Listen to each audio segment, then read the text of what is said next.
2022 카타르 월드컵이 막을 내렸습니다. 대한민국 축구 국가대표팀이 12년 만에 16강에 진출하면서 국민들에게 큰 기쁨을 선사했는데요. 비록 16강 상대로 피파 랭킹 1위 브라질을 만나 4대1로 완패했지만 대표팀이 보여주었던 투구는 올해 12월을 가장 뜨거웠던 겨울로 기억하게 할 것입니다. 이는 태극 전사들이 온몸을 내던져 얻은 결과지만 이들 뒤에 이 사람이 있었기 때문에 가능한 일이었는데요. 바로 한국 축구 국가대표팀의 사령탑 파울로 벤투 감독입니다. 카타르 월드컵 참가국 가운데 이방인 감독이 이끈 팀 중 16강에 진출한 나라는 한국이 유일한데요. 2018년부터 한국 축구를 이끈 벤투 감독, 역대 대표팀 감독 가운데 가장 오랜 기간 감독직을 맡으며 선수들의 신임을 받았던 그의 리더십은 어디에서 나오는 것일까요?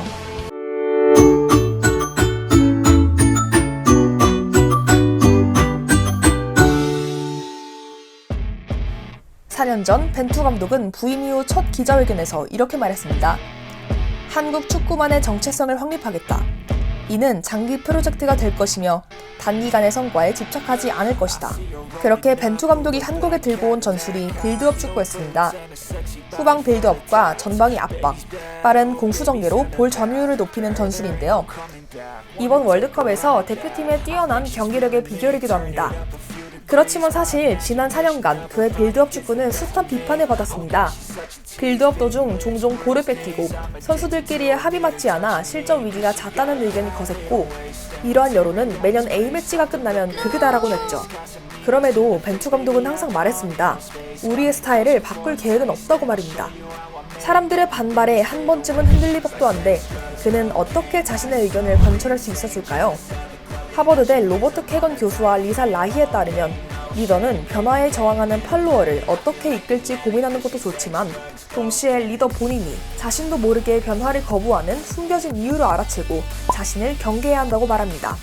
일명 객관적 자기 인식 능력을 길러 위기나 변화 상황에서 스스로에 대한 강한 믿음을 가져야 한다는 것인데요.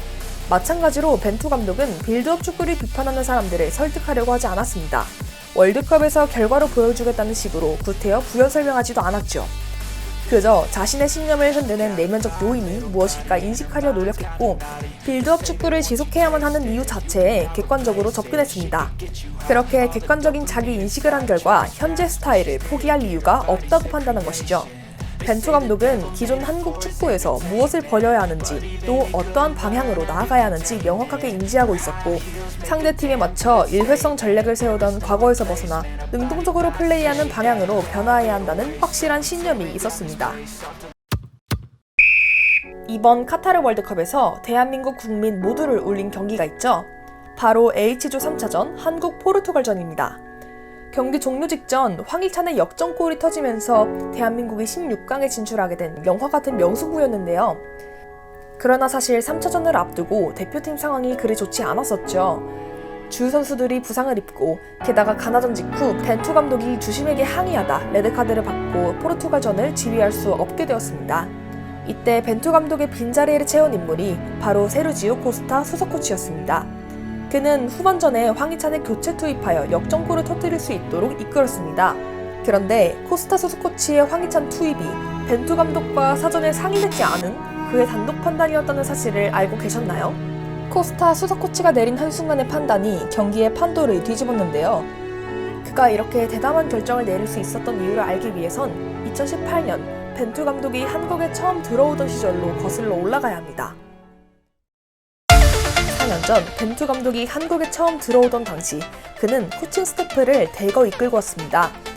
이는 이전 감독들과 사뭇 다른 그림이었는데요. 보통 외국인이 감독으로 부임되면 감독 혼자 대표팀을 운영하는 게 일반적인데 이렇게 감독 사단이 7명이나 되는 경우는 최초였습니다. 감독 1명이 아니라 여러 스태프가 함께 훈련을 진행했기 때문에 훈련의 체계와 일관성 역시 높을 수밖에 없었습니다. 이 덕분에 해외파 선수들이 4년 동안 대표팀에 합류하고 빠지기를 반복하더라도 혼란을 줄이고 빠르게 적응할 수 있었죠. 벤투 감독의 스태프 선발 및 육성은 이에 그치지 않았는데요. 그는 전력 분석관이 경기인 출신이 아니더라도 능력만 갖추고 있다면 선발에 충분한 권한을 부여했습니다. 또한 통역가를 경기 분석에 참여시켜 실제 경기에서 자신의 지시를 선수들에게 신속하게 전달할 수 있도록 훈련했죠. 그뿐만 아니라 매 경기가 끝난 후에는 코칭 스태프팀이 한자리에 모여 경기를 분석하고 긴밀하게 소통했는데요. 이를 4년 동안 단 한 번도 빼먹지 않았다고 합니다. 벤투 감독에게 코칭 스태프는 마치 세종의 집현전 학자들과도 같은 존재였습니다. 집현전은 세종의 정책을 정당화하고 합리화하는 곳이 아니라 함께 토론하고 지혜를 모으는 곳인데요. 지금으로 치면 엄청난 기업의 R&D 센터 같은 곳에서 핵심 인력들이 기업의 전략회의에 참여해 중요한 안건마다 전문적인 식견을 알려주는 형태입니다. 이렇게 벤투호의 코칭 스태프는 세종의 집현전 학자들처럼 벤투 감독과 끊임없이 의견을 주고받으며 대표팀 개선에 헌신했습니다. 그리고 이런 과정들은 벤투호 선원 각자가 모두 팀의 중요한 일원이라는 소속감을 느끼게 했는데요. 좋은 순간에나 나쁜 순간에나 감독, 코칭 스태프, 그리고 선수들을 한 팀으로 똘똘 뭉치게 했습니다. 이렇게 4년 동안 서로에게 쌓인 신뢰는 위임의 순간이 다가올 때 빛을 발했습니다. 가나전에서 레드카드를 받고 포르투갈전을 지휘할 수 없게 된 벤투 감독, 그리고 90분 동안 그의 공백을 메우게 된 코스타 수석 코치. 축구 팬들과 언론은 나흘이라는 짧은 기간 동안 어떻게 벤투 감독의 공백을 대비하나 우려를 표했습니다. 그러나 이들은 몰랐던 것입니다. 벤투호에게 주어진 시간은 나흘이 아니라 지난 4년이었다는 사실을 말이죠. 세종실록에 이러한 내용이 있습니다. 의심나면 맡기지 말고 맡겼으면 의심하지 말라.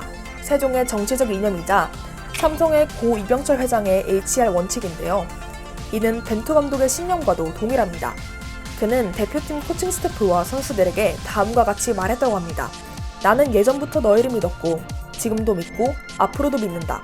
그러니 많은 이들이 너희를 믿지 않더라도 나는 너희를 절대 의심하지 않는다. 한 번 일을 맡긴 이상 의심하지 않고 끝까지 신뢰한 벤투 감독이 있었기에 코스타 수석 코치가 홀로 대담한 결정을 내릴 수 있었고, 그렇게 대한민국 대표팀이 16강에 진출할 수 있었다고 해도 과언이 아니지 않을까요? 4년간의 긴 여정을 마치고 벤투호가 닻을 내렸습니다. 우리의 사령탑 벤투 감독은 카타르 월드컵을 마지막으로 지난 12월 13일 대표팀을 떠나 모국으로 돌아갔습니다. 더 이상 그를 한국 대표팀에서 볼 수는 없지만 벤투 감독이 보여주었던 리더십은 한국 축구를 더욱 견고하게 만들었고 대한민국 국민에게 큰 행복을 선물했기에 절대 잊을 수 없을 것 같습니다.